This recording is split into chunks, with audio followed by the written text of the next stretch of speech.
My sister got pregnant by my husband, then came begging for help. I'm going to tell you something that still makes me sick to my stomach. My sister is pregnant with my husband's child. But the truth is, the betrayal didn't start there. It began years before in the kind of ways only children can sense, but adults refuse to see. My name is Maya, and I grew up in a house where love wasn't given, it was rationed. Some kids grow up knowing they are the apple of their parents' eyes. I grew up knowing I was the backup plan, the invisible daughter, the one who had to earn scraps of attention with grades and chores, while my younger sister, Lily, bathed in praise simply for existing. Lily was born when I was 7, and from the moment she arrived, the whole house revolved around her.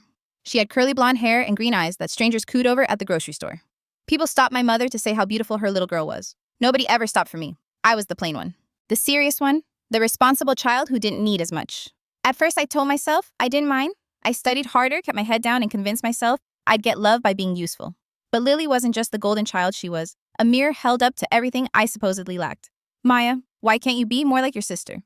Mom would sigh as if sweetness and charm were qualities you could switch on like a lamp. Sweet. That's what everyone thought Lily was. But I saw it before anyone else, the gleam in her eyes when she realized she could hurt me and get away with it. I was 13 when I came home to find my diary ripped to pieces, pages scattered like confetti across my floor. My little sister stood there with fake tears ready, clutching a crayon, as if it had all been a silly mistake. Mom scolded me for making a fuss. She's just a child, Maya. Don't be so dramatic. But I had seen Lily's face just before the tears began smiling triumphant. From then on, she made it her mission to erode me. My homework vanished from my backpack. My alarm clock was unplugged, so I'd oversleep. My favorite sweater suddenly had holes. At school, classmates turned cold because of rumors she whispered. She had a way of wrapping lies and sweetness that made even teachers believe her. The cruelest part was her fascination with my weakness. I was lactose intolerant, though we didn't know it at first. She figured it out before I did, sneaking milk into my orange juice or cheese into my sandwiches, then watching me double over in pain. At dinner, she'd tilt her head, voice syrupy, and announce, "Poor Maya is sick again." Everyone nodded, no one questioned. That's how bullies operate when they live under your roof. They learn to wound you in ways no one else can see.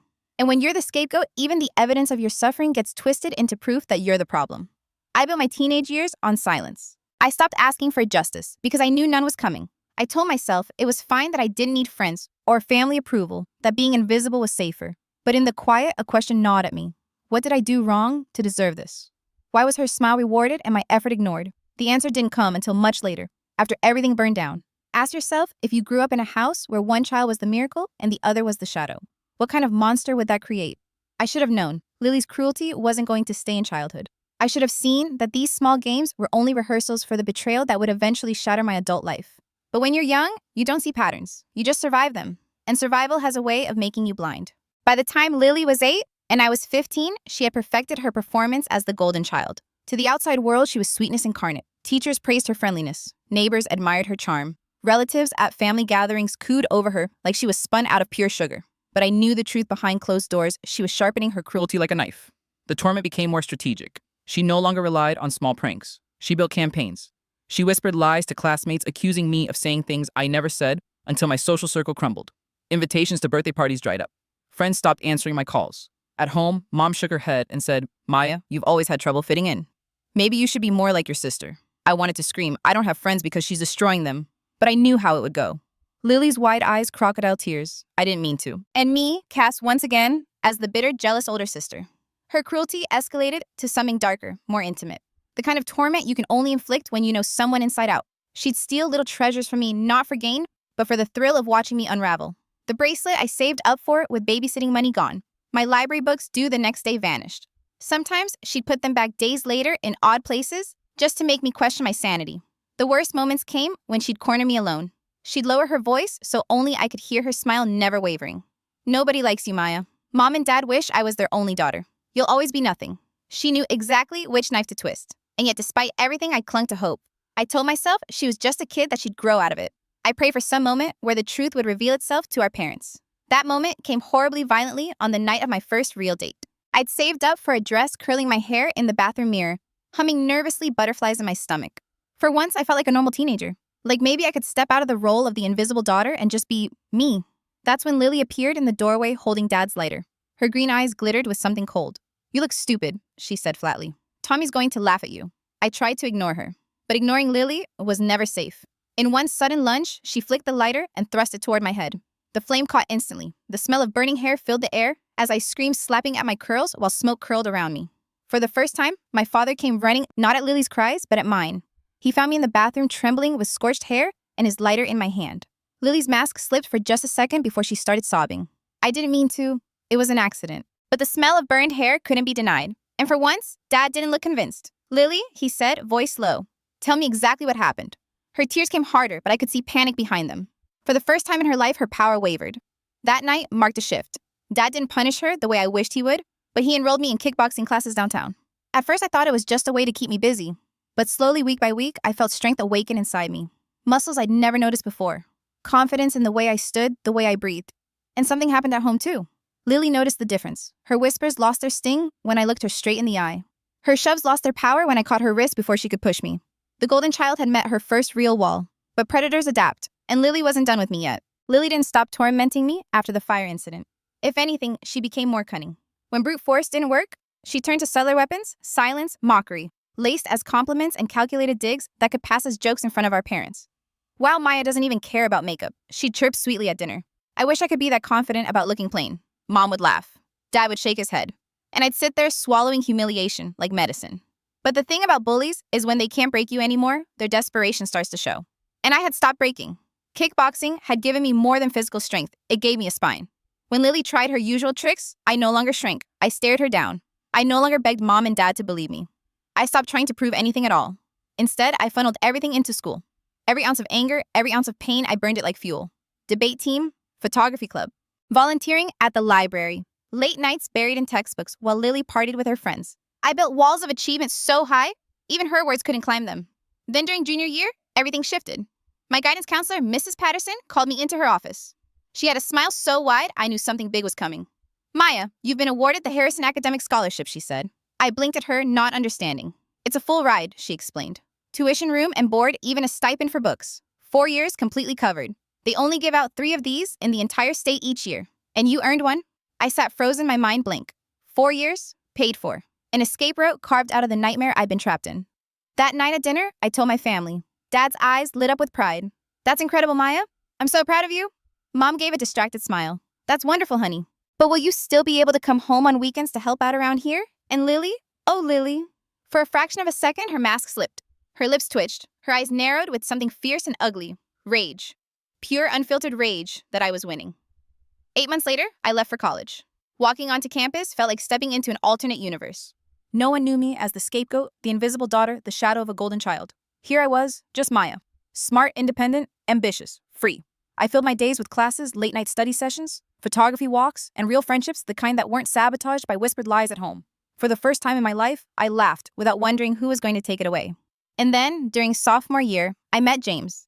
He was an engineering student, quiet and thoughtful, with kind eyes and a smile that melted me. We met in a study group, stayed up talking until the library kicked us out, and had our first date in a tiny coffee shop where 4 hours passed like minutes. He asked about my passions. He listened like my words mattered. For someone raised in the shadow of a golden child, that kind of attention felt intoxicating. James was steady where Lily was chaos, gentle where she was cruel. And when I found myself staring at 2 pink lines on a pregnancy test during junior year, it was James who sat down beside me, took my hands, and said, "Whatever you want to do, Maya, we'll figure it out, together." I didn't know then that those promises would someday crumble. But at that moment, they felt like salvation, because I wasn't facing this future alone. James and I stumbled into adulthood the way many young couples do, clumsily, but with hearts so full of determination, it almost felt enough. Almost. Our daughter Emma was born during my senior year. Tiny, fragile, with a shock of dark hair, and a cry that split me open in more ways than one. I was terrified, exhausted. But when I looked at her, I thought, this is it. This is my chance to give someone the kind of love I never got. James was supportive in those early days. He'd rock Emma at 3 a.m, whispering nonsense lullabies while I tried to snatch a few hours of sleep. He told me he loved me more times than I could count. He made promises, so many promises. And for a while, I believed him. But stress has a way of cracking even the strongest seeming foundations. By the time Emma was 6 months old, we were stretched thin. Bills stacked higher than our savings. James was juggling classes, a part-time job, and fatherhood. I was finishing my degree while nursing a baby and pretending I wasn't falling apart. That's when I found the text message. It was an accident. Emma's pediatrician had called, and I grabbed James's phone instead of mine. The screen lit up with a message that made the blood drain from my face. Last night was incredible. When can I see you again, Rebecca? My hands shook. I remember standing there with Emma in my arms, staring at those words while my whole body went numb. When James came home that night, I was waiting. His phone sat on the table between us like evidence in a courtroom. He saw it immediately, saw the look on my face, and didn't even try to deny it. He crumbled. I'm sorry, he sobbed. It was stress pressure. I don't know what I was thinking. It meant nothing. Maya, I love you. I love Emma. Please, please don't leave me. I wanted to scream. I wanted to throw every dish in the house at his head. But instead, I thought about what leaving would mean. No degree, no stable income, moving back into my parents' house, with Lily still circling like a vulture. My daughter would grow up in the same toxic environment I'd clawed my way out of. So I stayed. This never happens again, I told him, my voice shaking with fury. Not ever. If you stay completely. If you go for good. He swore it would never happen again. He deleted social media. He changed his study group. He clung to me with desperation. And for a time, things felt repaired. Fragile, but intact. 2 years passed. Emma grew into a bright, curious toddler. We settled into something like normal. And then one night, when she was almost 3, the phone rang. A woman's voice, drunk and trembling. She was older, his supervisor at work. She was crying, begging him to leave me for her. My blood ran cold. James stammered excuses, insisted it was complicated, that she had come on to him, that he never meant for it to go this far. His explanations felt rehearsed, pathetic. How am I supposed to trust you again? I asked, shaking hollow, already knowing the answer. Because I'll prove it. He swore. However long it takes, I'll prove that you and Emma are everything to me. And once again, I stayed. Out of fear, out of exhaustion, out of the naive belief that maybe this time he meant it. But betrayals have a way of stacking. And one Tuesday night, years later, he looked at me across the kitchen table and said 4 words that would detonate my life forever. Maya, we need to talk. When James said those words, we need to talk, my stomach sank. I'd heard them before, always as a prelude to some confession that would split my heart wider. I braced myself for another nameless coworker. Another mistake he swore meant nothing. But when he finally spoke, his voice broke. It's Lily. At first, I thought I'd misheard. My sister. My sister. He looked destroyed, hands trembling, eyes red. I never meant for this to happen. I swear, Maya, I never wanted to hurt you. The world tilted beneath me. I gripped the edge of the counter, trying to hold myself upright as his words poured out. He told me it started 6 months ago during Christmas when Lily had come to stay. They'd been just talking, he said. She was struggling, vulnerable. And somehow, one conversation turned into a kiss. A kiss turned into a bed. 6 months. 6 months of family dinners. 6 months of her hugging me, smiling at Emma, asking about our life, while secretly carving into it like a butcher. You've been sleeping with my sister for 6 months. I repeated, my voice flat, mechanical. James's tears spilled. Don't say you didn't mean it, I snapped. Don't insult me with that. And then came the final knife. She's pregnant.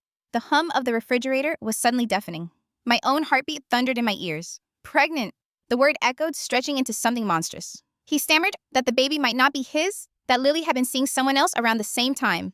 But the timing lined up. And deep down, I already knew.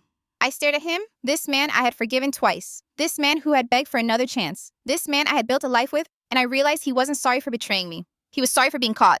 Get out, I whispered. That night after Emma fell asleep, I sat in the kitchen alone. My hands shook so violently, I had to grip the chair to steady myself. I wanted to scream, to break dishes, to burn the house down. But instead, I sat in silence, replaying every interaction with Lily over the last half year. Her little smirks, her 2 long hugs with James, the way she deflected questions with charm. It all made sense now. 3 weeks later, I found the courage to call my parents. I knew I couldn't just scream accusations, I needed them to hear it in Lily's own voice. So I set a trap. I asked Mom and Dad to put me on speakerphone for a family discussion. I told them James and I were having problems and hinted at Lily's involvement. Predictably, Mom rushed to defend her golden child. Oh, sweetheart, Lily only wants to help. She's always cared so much about you. Then let's call her, I said evenly. Let's clear the air right now. There was a pause. Then Dad agreed. Within minutes, Lily was conferenced in. Maya, she said, her voice smooth, cautious. Mom said you wanted to talk about James. Is everything okay? I kept my voice light, fake. James mentioned you've been talking a lot lately. And Emma remembered seeing you at the house when I wasn't home. I just wanted to understand. There was a tiny pause, too tiny for anyone but me to notice. Oh, that, yeah. I just wanted to make sure she was okay. I was just helping. Her performance was flawless. But I heard the crack in her tone. And so did Dad. Because when Lily slipped and started blaming me, saying I'd driven James away, Dad's voice cut sharp, angrier than I'd ever heard. Enough, Lily. He ended the call mid-sentence. When he rang me back, his voice shook. Maya, I need you to know how sorry I am. For not seeing what she really was. For not protecting you. It was the first time my father had ever admitted he'd failed me. And it was the first time I realized Lily's mask might finally be slipping for everyone. The aftermath of that phone call rippled through my family like an earthquake. For the first time in my life, the golden child's halo cracked, and my parents finally saw some of what I'd been enduring all along. Within a week, everything changed. My parents met with their estate attorney and rewrote their will. Lily's inheritance, her trust fund, the emergency credit card she always used as a safety net, it all vanished, gone in one clean sweep. Mom sat across from me in my kitchen, her eyes heavy with guilt. We should have done this years ago, she admitted. We enabled her, we excused her, we created this monster. I wanted to feel vindicated. I wanted to let their guilt soothe the little girl in me who had always begged for fairness. But mostly I just felt tired. It doesn't undo anything I said quietly. But maybe now she'll finally understand consequences. Meanwhile, my own path was clear. Divorce. James didn't fight me on much custody of Emma, the house alimony. He signed the papers with his head bowed, shame etched into every line of his face. The only thing he pushed for was his relationship with Lily. It's complicated, Maya, he told me during one of our tense, lawyer-mediated meetings. She's carrying my child. I have to think about what's best for the baby. I laughed bitterly.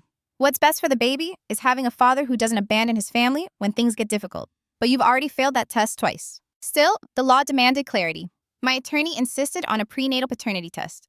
When the results came back, the words glared up at me from the page like a knife to the gut. James is the father. Seeing it in black and white shattered something in me all over again. But it also gave me a strange kind of peace. No more doubts, no more what-ifs, just the truth, ugly and undeniable. James tried reaching out after that. Long emails filled with apologies, explanations, desperate pleas to meet. I didn't read past the first line of any of them. I forwarded everything to my lawyer. Whatever he had to say, it wasn't for me anymore. Lily, on the other hand, spiraled. With her inheritance gone and my parents finally standing firm, she had no safety net.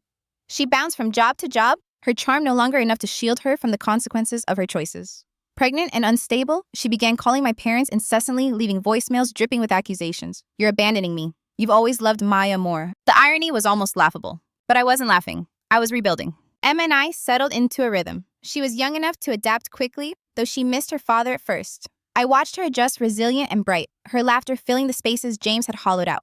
I poured myself into work, climbing the ladder, refusing to let this betrayal define me. And yet at night, when the house grew quiet, I'd sit in Emma's room, watching her sleep and whisper promises. You'll never feel what I felt. You'll never wonder if you're enough. I'll make sure of it.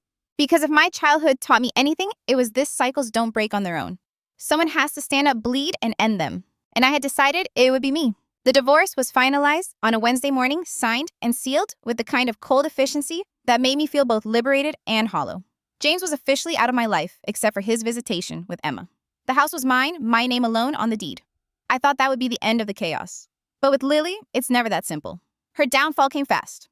Without her inheritance, she had no cushion. My parents, finally hardened by years of denial, refused to bail her out. We can't enable her anymore, Dad told me firmly. She has to stand on her own. For the first time, they were treating Lily like an adult, not their precious miracle child.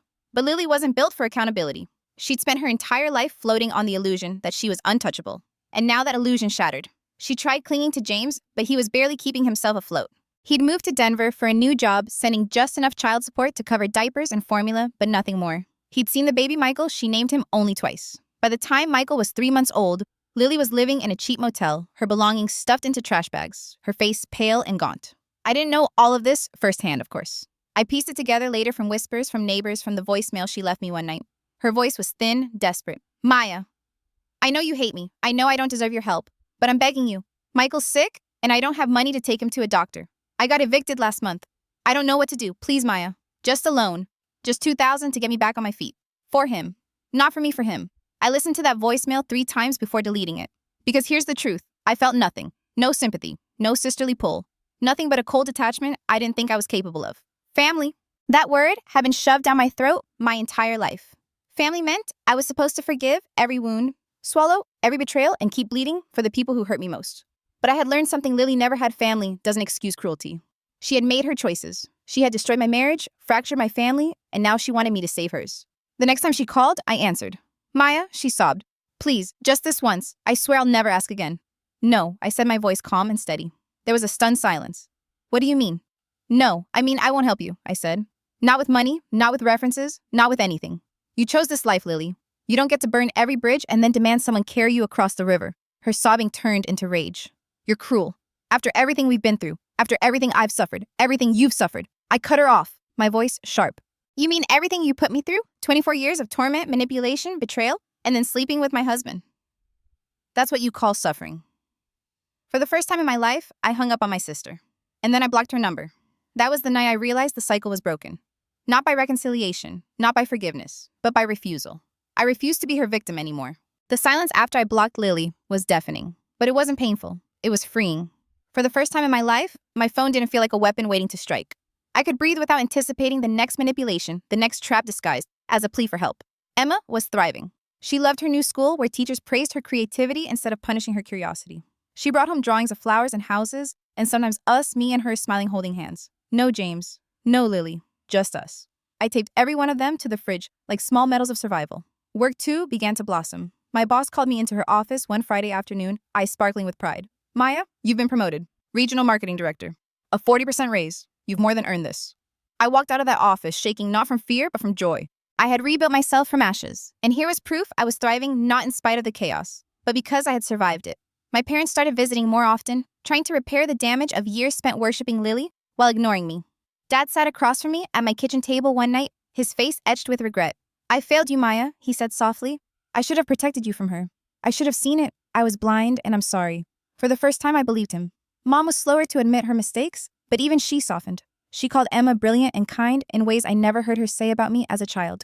Maybe it was guilt, or maybe she was finally learning to love without comparison. Either way, I accepted it not as absolution, but as progress. In Lily, she became a ghost. I heard whispers that she was living in subsidized housing, riding buses with Michael in tow. A neighbor told me she looked rough, tired, older than her age. I never saw it myself. I never went looking. The version of Lily I knew had already burned every bridge, and whatever remained of her was no longer my responsibility. One evening, as Emma and I sat in the living room, coloring side by side, she looked up at me with those wide, knowing eyes kids have. Mom, are you happy now? The question startled me. Yes, sweetheart. I am. She tilted her head. You seem lighter.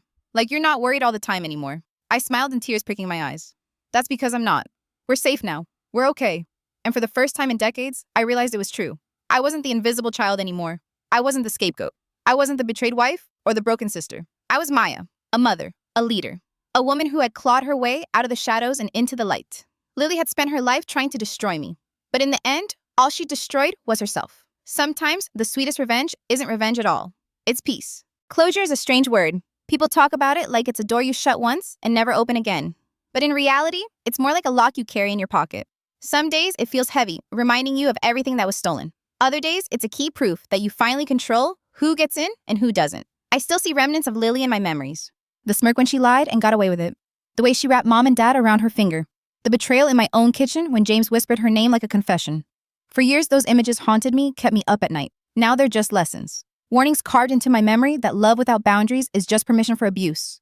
That forgiveness without change is just surrender. And that family isn't about blood, it's about who shows up when the fire starts, not who strikes the match. Sometimes I wonder if Lily lies awake at night, listening to Michael cry thinking about me. Does she resent me for saying no? Or does she finally understand the weight of consequences? Does she blame me for her downfall? Or does she see that she crafted her own ruin, one selfish choice at a time? And James miles away in Denver probably telling himself he deserves happiness despite the wreckage he left behind. Does he ever regret it? Or has he convinced himself that betrayal was worth the thrill? I don't have the answers. Maybe I never will. What I do know is this: I've stopped asking why they did what they did. That question was a trap keeping me chained to their actions. The better question, the one I ask myself now, is what will I do next? What kind of life will I build from the silence they left behind? Because peace isn't something you're handed. It's something you carve out, sometimes painfully, sometimes quietly, but always deliberately. And for the first time in my life, I chose it for myself. So here's the question I'll leave with you. The one that lingers even now. If your own blood tried to destroy everything you built, would you find it in your heart to forgive them? Or would you walk away and never look back? Think about it carefully, because someday the answer might be the only thing standing between your freedom and your ruin. Thanks for watching until the end. If Maya's story gripped you, please like, subscribe, and turn on notifications so you never miss the next full story. Drop a comment. Would you forgive or finally walk away?